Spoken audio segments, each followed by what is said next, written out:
發言支持今次財政預算案。喺發展經濟上，預算案提出一系列嘅創科驅動金融賦能嘅新政，主動銜接國家15規劃，推動創科同人工智能應用，合共注資300億，加快北都河套區同埋新田科技城嘅建設。並且從外匯基金調撥1500億元，分2年轉撥至基本工程儲備基金，以支持北都及其他基建項目，為香港長遠發展打下更穩固嘅基礎。喺民生所需上，預算案接納咗不少社會各界嘅訴求，喺力所能及嘅情況下，推出多項嘅利民紓困措施，並且提高多項嘅免稅額，減輕中產人士嘅負擔。而喺我所關心嘅文體旅融合嘅範疇，向旅發局撥款增至16.6億，向保育歷史建築基金撥款增撥10億，向藝術及體育發展基金體育部分注資12億，撥款2億推出北都城鄉共融基金先導計劃。呢啲都係強化香港文體旅深度融合發展嘅有力支持。主席，環球政經環境風起雲湧，我哋總算係暫時挺過咗美國挑起嘅關稅戰，但係今年又迎來美以伊嘅戰事。喺面對百年未有嘅大變局，我哋香港必須喺風浪之中走準自己嘅航道。隨着國家軟硬實力嘅提升，我哋越嚟越清楚見到東升西降係歷史長河中不可逆轉嘅大勢。香港作為國家最開放嘅城市，必須要更好咁服務國家嘅大戰略，積極融入國家發展大局，主動對接15規劃，令香港喺中華民族偉大復興嘅過程中作出更大嘅貢獻。主席，最近世界旅遊觀光協會發表嘅最新數據，都係東升西降嘅一個具體嘅體現。中國旅遊業去年增長9.9%，超過全球平均增速嘅2倍，遠高於美國嘅0.9% 嘅增速。研究認為，如果趨勢持續，3到4年內中國將逼近甚至超越美國，成為全球最大嘅旅遊經濟體。同樣值得注意嘅係，商務部等9部門3月亦都公布咗關於促進旅行服務出口、擴大入境消費政策嘅措施，打造中國遊嘅品牌，全面提升外國遊客在華嘅食住行遊娛購嘅體驗。旅遊業不單帶動就業及經濟收益，更加係向世界綻放中國魅力、講好中國故事、提升國家軟實力嘅窗口，亦都係促進雙向交流、民生相通嘅最佳途徑。所以，香港作為國家嘅南大門，喺國家旅遊強國建設嘅戰略佈局當中，我哋任重道遠。我哋要發揮香港作為交通同埋旅遊雙樞紐嘅作用，踏上國家旅遊強國建設嘅大船，吸引更多海外遊客訪港，並經香港往內地，打造一程多站國際旅遊品牌。主席，我會喺鞏固航空樞紐以及發展一程多站旅遊兩方面展述我嘅睇法。喺15規劃嘅港澳專章，提升同鞏固香港國際航空樞紐，已經提升至同我哋嘅國際金融中心、航運中心、貿易中心並列嘅位置，足見中央政府對香港國際機場個航空樞紐地位嘅高度嘅重視。作為航空樞紐，香港既要聯通國際，亦要協同內地機場網絡。首先，爭取將香港機場納入國家航空樞紐體系，形成1+3+7+N 嘅新格局。香港作為境外國際樞紐同北上港嘅3大內地國際樞紐，深圳、成都、重慶等7個區域門戶明確分工，香港可以強化全球中轉同埋全國航空網絡相連。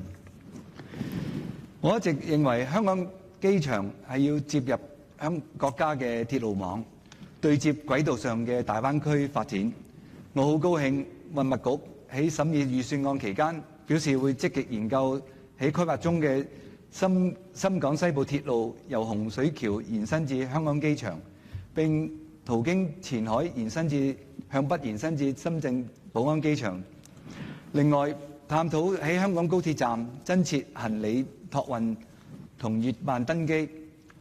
透過無人駕駛系統連接高鐵同埋機鐵九龍站。主席，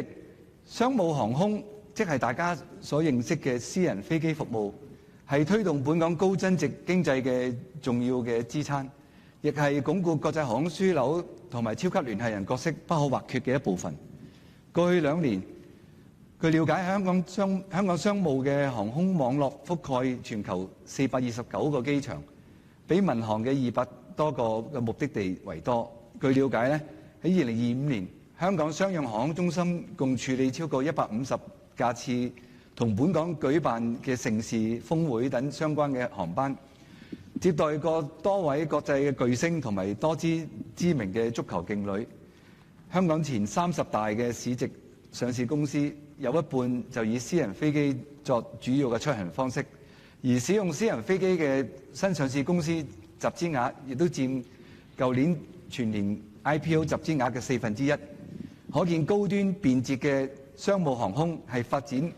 本港發展高增值經濟嘅必須嘅配套。然而現時乘坐商務機往來香港同內地咧，尤其係內地2、3線城市通關嘅模式咧，係存在明顯嘅局限。高端旅客咧，如果要從香港前往內地嘅2、3線城市，需要先到鄰近嘅國際機場完成清關，再陸路或者轉機抵達目的地。而由內地2、3線城市出發，要嚟香港嘅話咧，即係要先到鄰近嘅國際機場完成清關之後咧，再轉機抵港。相信各位聽到咧，都會認同整個流程咧係較為耗時長，係較為嘅耗時同埋效率低嘅。因此咧，我認為政府應該要加快去同內地磋商，推動呢個商務嘅聯檢通，喺商用航空中心以試點形式建立互認嘅機制，確立一個白名單嘅預審，實現一次清關後聯程全球，強化香港成為商務航空樞紐嘅功能，創造新模式嘅通關，提升香港喺總部經濟同埋城市經濟中嘅競爭力，並為拼經濟注入新嘅動力。喺一程多站嘅配套上，國家去年接納咗我哋嘅建議，將4個香港嘅口岸納入咗240小時過境免簽入境口岸，連同現有嘅廣東省144小時便簽政策，為一程多站提供強力嘅支持。根據旅發局嘅數據咧，2025年香港共接待1206萬嘅海外遊客，其中930萬係海外到香港先，然之後再經香港返內地嘅就有大概就有170萬。咁276萬咧就係由內地入香港嘅。咁其實今年嘅我個海外入境旅客嘅持續增長咧，相信亦都係其中一部分係受惠於嗰個過境免簽嘅安排。隨住國家擴大嘅單方面過境免簽嘅範圍，國家入境遊呈現爆發式嘅增長，但係呢部分國際遊客未必會南下，因此咧全方位去培育雙向嘅一程多站旅遊鏈咧係十分重要嘅。我哋應該加強同內地潛力嘅旅遊城市協同合作，主動吸引身處內地嘅國際旅客來港，共享政策紅利。此外，喺旅遊推廣嘅資源運用上，政府應該因應中東戰事，審時度勢，靈活調整資源配置，對目標市場精準營銷。另外，應該調撥資源，加強同內地潛力城市嘅協作，推動雙向嘅一程多站嘅旅遊項目。主席，今次中東戰事令更加多人明白能源安全同國家安全嘅重要性。油價急升咧，係影響各行各業，亦都係令到經濟民生都會受影響。咁啊，細到連餐飲酒店嗰啲洗衣服務咧，都會受到呢個燃油嘅嗰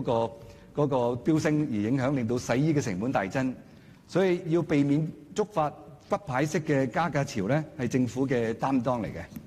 因此，我好認同特區政府迅速回應，向立法會提出18億嘅撥款，提供柴油補貼，協助業界喺極端市況下穩住陣腳，一定程度上緩解咗加價嘅壓力。對於公共交通服務，例如專營巴士、專營商受法例規管、成本控制嘅彈性較低。我希望政府能夠同業界緊密溝通，提供適切具針對性嘅一啲支援，同時必須密切留意國際油價嘅後續嘅走勢，加強監督油。